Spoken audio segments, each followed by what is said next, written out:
దేశంలో ఎన్నో చారిత్రాత్మకమైన పురాతన ఆలయాలు ఉన్నాయి. అంతేకాదు దేవాలయాల్లో ఇప్పటికీ కొన్ని విషయాలు మిస్టరీగానే మిగిలిపోయాయి. అందులో తమిళనాడులోని చిదంబర రహస్యం, అదే చిదంబర నటరాజస్వామి దేవాలయం ఒకటి. ఈ ఆలయం పంచభూత స్థలాలలో ఒకటైన ఆకాశలింగానికి ప్రసిద్ధి. ఈ దేవాలయంలో మహాశివుడు నటరాజస్వామి రూపంలో దర్శనమిస్తాడు. Hello everyone, welcome to Velpu. Friends, మేము fixed and customize tour packages provide చేస్తున్నాం. సో మీరు ఎక్కడికి వెళ్ళాలనుకుంటున్నారో decide your destination and we will provide you the best package.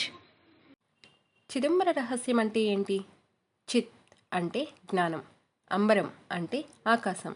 భగవంతునికి రూపం లేదు అని సూచిస్తూ మూల విరాట్ ఉండాల్సిన చోట కేవలం ఖాళీ స్థలం మాత్రమే ఉంటుంది. నిరాకారుడిగా ఉన్న స్వామికి ఇక్కడ పూజలు జరుపుతారు. ఇది పరమశివుడు ఆనంద తాండవం చేసిన ప్రాంతం. అందుకే శివుడు నటరాజ రూపంలో ఇక్కడ కొలువై ఉంటాడు. గర్భగుడిలో నటరాజస్వామి కుడి పక్కన గోడవై ఒక చక్రం ఉంటుంది. దీని ముందు భాగంలో బంగారు బిల్వ పత్రాలు వేలాడుతూ కనిపిస్తాయి. అయితే వీటిని భక్తులకు కనపడకుండా ఒక తెరను అడ్డుగా ఉంచుతారు. అయితే ప్రత్యేకమైన సందర్భాలలో మాత్రమే ఆ తెరను తీసేసి భక్తులకు చూపిస్తారు. ఈ ప్రదేశాన్ని శివోహం భవ అంటారు. శివ అంటే దైవం, అహం అంటే మన మనసు దైవంలో ఐక్యమయ్యే ప్రదేశమని అర్థం. ఏ రూపం లేకుండా అజ్ఞానాన్ని తొలగించుకుంటూ దైవ సన్నిధి అనుభూతి చెందడమే ఈ పుణ్యక్షేత్రం ప్రాశస్త్యం. అదే చిదంబర రహస్యమని పండితులు చెబుతారు. ఈ ఆలయానికి సంబంధించిన కొన్ని నమ్మలేని నిజాలను ఇప్పుడు తెలుసుకుందాం. ఈ ఆలయంలోని నటరాజస్వామి విగ్రహం కాలి బొటనవేలు భూమి అయస్కాంత క్షేత్రానికి మధ్య బిందువు అని పాశ్చాత్య శాస్త్రవేత్తలు 8 ఏళ్ల పరిశోధన అనంతరం స్పష్టం చేశారు. పంచభూత దేవాలయాల్లో చిదంబరం ఆకాశాన్ని సూచిస్తుంది, కాళహస్తి గాలిని సూచిస్తుంది, కంచి ఏకాంబరేశ్వరం భూమిని సూచిస్తుంది. ఈ 3 దేవాలయాలు ఒకే రేఖాంశం మీద ఉంటాయి. శాస్త్రీయ పరంగా 79 డిగ్రీల 41 నిమిషాల రేఖాంశంలో ఉన్నట్టు నిర్ధారణ అయింది. ఈ దేవాలయానికి 1 కాదు 2 కాదు ఏకంగా 9 ప్రవేశ ద్వారాలు ఉన్నాయి. ఇవి మానవునికి ఉండే నవరంధ్రాలుగా ప్రతీకగా భావిస్తారు. ఆలయ పైకప్పుకు 21,600 బంగారు పలకలతో తయారు చేయబడింది. ఇది మానవుడు ప్రతిరోజు తీసుకునే 21,600 శ్వాసలను సూచిస్తుంది.